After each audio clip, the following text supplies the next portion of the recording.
Dogoggorri seenaa dhaloota fidaa ta'ee darbeem dhaloota gaaga'eem hara dhalooti sodaa cabsee barooduu eegaleem. Namni liqii fuudhee bari'uu lafaa jibba akkuma Oromoon mammaakee jedheem hara dhalooti liqii jibbeem. Maarree eenyutu dhalootatti idaa fideem akkamittiin dhugaan dabee dhaloota keessaa dhabeem. Walloo maali laatam dhaloonni hanga yoom idaa baatam gaaffii jedhuuf deebii qabna. Dhiyaadhaam kun mil'uu tibbanaa karaa chaanalee yuutuubii Milkoo Entertainmentiin isin bira gahuudha. Galmee mallasaan awwaale Abiy golaa baaseem Eertiraan gungummee eegalteem dhiyeenya akeekkachiisa laatteem. Michoomni Abiyyii fi Isaayyaas gaaffii keessa galteem funyoon Abiyyii fi Isaayyaas gidduu jiru citee dubbiin jabduu taateem. Qophiin Galaanadiimaa Asmaraa hurgufee kiyyoon 4 kiiloon qopheessee Eertiraan haasiseem. Kiyyoon abbaa malaa gaara adawaa raaseem Asabiif Masawaa yaaddoon liqimseem. Waliigalteen Aljeersii Itoophiyaatti kara cuuftee Eertiraan misiraachoon labsiteem. Eertiraan Galaana Diimaatti abbaa taatee Finfinnee karra malee hafteem doolaara biliyoonotaan Jibuutiif dhangalaasuun filannoo maayyii taateem. Kanaan waliigalteen Aljeersii dhaloota idaa bara baraaf saaxilteem. Hanga bara 1993 Itoophiyaan Galaana Diimaatti balbala ishee banattee gadi bahuun ittiin ol galti ture. Daldalaafis ta'e buufata humna waraanaan galaanarraaf yaaddoo hin qabdu ture.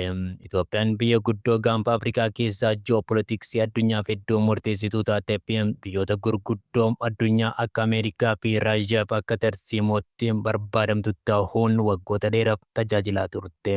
Barri 1993 garuu Itoophiyaa fi uummata isheetti karra coofe. Eertiraan walabummaa ishee labsuun Itoophiyaanis beekamtii kenniteef. Gaggeessitoonni Itoophiyaa yeroo sana Eertiraaf beekamtii kennuuf biyya guddoo gaanfa Afrikaatti balbala cufuun ulaagalaanaa malee hambisuuf yeroo ittiin fudhanne. Uummata miliyoona 120 olitti tilmaamamuun hanga har'atti mana hidhaa lafaan daanga'e gochuun kaa'e kan jedhan muummicha ministeera Itoophiyaa Abiy Ahmadidha. Bara sana Eertiraan waraana waggoota 30 booda Itoophiyaa irraa fottoquun walabummaa ishee waan labsiteef Itoophiyaan buufataalee doonii Masawaa fi Asab duraan fayyadamaa turte dhabde. Meeshaalee alaa galanii fi daldala hunda parsantii 90 ta'uuf Jibuutii irratti hirkachuun hanga amma keessetti. Bara 1993 muummichi ministeera duraanii Itoophiyaa obbo Mallas Zeenaawiin pirezidaantii Eertiraa Isaayyaas Afwerqii waliin mari'ataa erga turanii osoo yeroo hin fudhatin walabummaa Eertiraaf beekamtii kennani. Murtoon kun Itoophiyaatti karra galaanaa cufee hambise. Dilee mormituu dabalatee qaamolee adda addaa biyya keessan murtoon kun qeeqamaa tures Mallas yeroo sana dursa kan kenninu nageenyaa fi jechuun Eertiraa waliin wal dhabdee biraa keessa galuu akka hin barbaanne dubbate. Ejjennoon Mallasii fi deeggartoota isaa yeroo sana Itoophiyaan daangaa Eertiraa keessaa buufataalee jiran irratti murteessuuf aangoo seera qabeessa hin qabdu kan jedhu ture.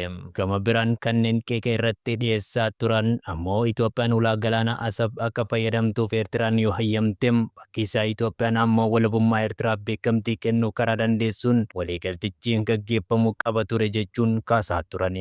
Paarlamaa Itoophiyaa keessattis ajandaa guddaa ta'uun irra caalaa miseensa paartiilee mormituu kanneen akka Profeesar Mararaa Guddinaa fi Lidatuu Ayyaaloo fa'aa irraa gaaffiin Mallasaaf ka'aa ture. Haa ta'u malee ergasii obbo Mallas Zeenaawii akka dhimma biyyaalessaa Itoophiyaatti dhimma ulaagalaanaa kaasanii hin beekan. 2018 muummichi ministeera Itoophiyaa Abiy Ahmad yeroo garaangootti dhufanidha gaaffiin ulaagalaanaa argachuu kun akka gaaffii haaraatti kan ka'uu jalqabe. Gaafatamaa kutaa odeeffannoo raayyaa ittisa biyyaa Itoophiyaa ta'uun bulchiinsa obbo Mallas Zeenaawii jalatti kan hojjetaa turan Leetenaal Jeneraal Yohaannis Gabramasqal dhaloonni ani keessa ture buufata doonii dabarsee kennuun dogoggora jedhanii. Dhimmi ulaagalaanaa akka boombii yeroo isaa eeggatee dhoohuu awwaalamee tureetti. Jaallan keenyatu dogoggora seenaa kana hojjete jedhaniiti kan isaan dubbatani. Durumaan yoo murtoon kun sirrii hin turre. Dogoggora yeroo isaa eeggatee dhoohuun bara sana dalagameetu jirtuun haala amma keessa jirru kanaaf nu saaxile. Jalqabumayyuu qabiinsi isaa akka sirrii hin turre nan hubadha. Jeneraal Yohaannis Gabra Masqal qaama hooggansaa fi dhaloota murtoo sana fudhatee ta'uu himuun ofii isaanis akka gaabbitti kaasu. Garuu addatti dhimma ulaagalaanaa irratti ofii murtoo dabarsan hin qaban. Walumaagalatti murtoo hooggansi yeroo sana fudhatetti gaabbuu kaasu. Jeneraalichi gaaffiin ulaagalaanaa Itoophiyaan amma kaasaa jirtu ammas humnaan ta'uu hin qabu jedhaniiti amanu. So Itoophiyaan ulaagalaanaa Eertiraa irraa argatte irra caalaa kan fayyadamu uummata Eertiraadha. Eertiraanonni ilaalcha nuyi akka Singaapoor taana jedhu qabu. Haa ta'an osoo irratti hojjetanii Itoophiyaaf eeyyaman ni ta'u ture. Itoophiyaan uummataanis ta'ee lafaan biyya guddoodha.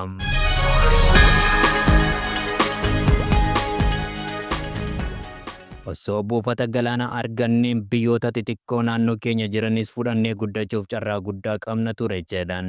Jeneraalichi gaaffii ulaagalaanaa Itoophiyaan dhiyeessaa jirtu hawaasni idil addunyaa hubateera jedhu. Addunyaan ganda tokko taateetti. Itoophiyaan guddataa jirti. Kanaaf ammoo ulaagalaanaa ishee barbaachisa. Keenya qatanaa kanaaf karaa nagaan osoo argannee baay'ee gaariidha. Waliigalteen kennanii fudhachuu osoo jiraatee gaariidha. Yoo kana hin taanem ulaagalaanaa argachuun Itoophiyaaf waan baay'ee ulfaatu ta'uu baatus garuu maaliif akkas ta'a kan jedhudha ilaalchi ani qabu jedhanim. Hawaasni idil addunyaayyuu Itoophiyaan uummata amma kana qabaatte fedha uummata ishee guutuuf ulaagalaanaa ishee barbaachisa jedhanii hubatu. Itoophiyaan ulaagalaanaa argachuuf gama seeraniis gama seenaniis mirga qabdi. Karaa salphaa kamiin argachuu qabdi kan jedhudha gaaffiin. Waraanni biyya kamiifuu kasaaraadha. Yoo ta'uu baates ni milkaa'a. Kun akka lolaa guddaa si fudhatee darbuuti. Dhaloonni kun gaafataa jira. Sumaayyuu gaaffiin dhiyaataa jiru ani qofaan nan fayyadama kan jedhu osoo hin taane Somaaliyaafis Eertiraanis ni fayyadamtu karaa jedhuunidha. Gaaffii dhalootaa akka lolaa cimetti ka'e kanam karaa gaarii ta'een hoogganuun barbaachisaadha jedhaniim. Dhiyeenya kana Jeneraal ጻድቃን Gabratintsaa'im dhimma ulaagalaanaa irratti Itoophiyaa fi Eertiraa gidduutti waraanni kaanan kaartaa naannichaa jijjiiruu danda'a jedhani.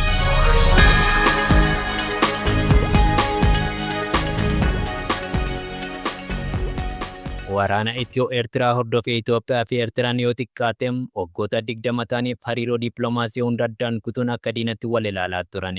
Bara 2018 yeroo muummichi ministeera Abiy Ahmad aangootti dhufuun wal dhabdee waggaa 20tti xumura tolchan biyyoonni lameen gama siyaasaa fi dinagdeen walitti hidhatanii hojjechuu abdii jedhutu ture. Uummanni biyyoota lameenii aadaa, afaanii fi amantaa wal fakkaatan qooddatanii fi osoo wal hin argin turan walitti deeman. Sarrii fi hiriyoonni dur addaan ba'an wal arguun gammachuu guddaa uume. Daandiin biyyoota lamaan walitti fiduus banamee ture. Kanneen keessaa tokko daandii Buree hanga Asab geessu ture. Sararri boba'aa Asab irraa gara Finfinnee geessu akka diriiruu fi dinagdee biyyoota lameeniifis murteessaa akka ta'e dubbatamee ture. Bara 2018 qondaalonni Eertiraa buufanni doonii Asab hojii idilee jalqabuuf qophii akka ta'e yoo ibsan gama Itoophiyaatti ammoo qondaalonni geejjibaa galchuutu haala daandiin gara Asabitti geessu waliin ilaaluun haala gaarirraa akka jiru ibsani.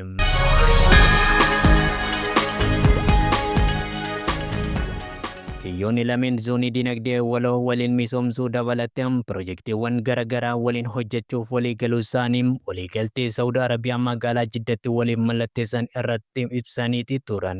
Garuu sun har'a hin jiru.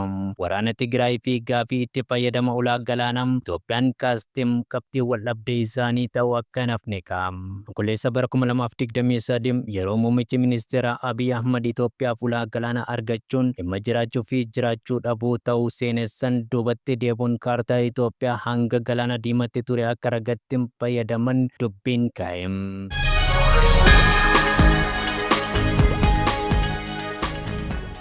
Eertiraan Itoophiyaa irraa fottoqtee waggoota 30 booda yeroo baay'een uummata Itoophiyaa haalaan dabalaa jirutti ulaagalaanaa barbaachisaa ta'uu ajandaa ta'e. Muummichi ministeera Abiy Ahmad ajandaa kana erga jalqabanii Eertiraa waliin karaa nagaa ulaagalaanaa argachuuf yaalaniiru. Eertiraan deebii quubsaa kennuu dhabuu isheen Itoophiyaan fuula ishee gara Somaalilaanditti naanneffatte.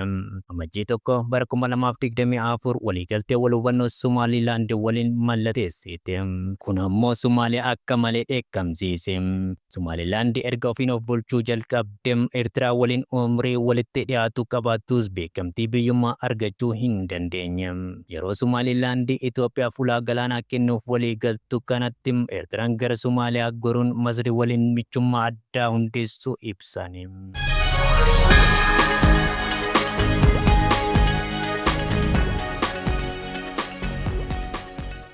Ta'usim muddama waggaa tokkoon booda jaarsummaa Tarkiidhaan Itoophiyaaf Somaaliyaan wal dhabdee isaanii karaa nagaan furuuf walii galani.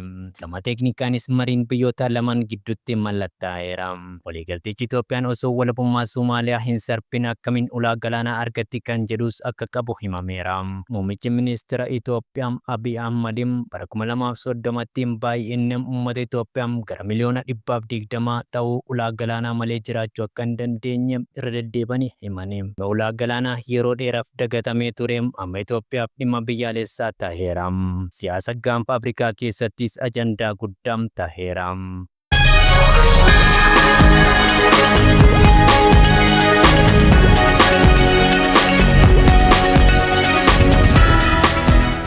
Itoophiyaan galaana diimaa irraa fageenya xiqqaa irratti argamtus ulaagalaanaa kallattiis ta'een buufata waraanaa galaana diimaa irraa hin qabdu.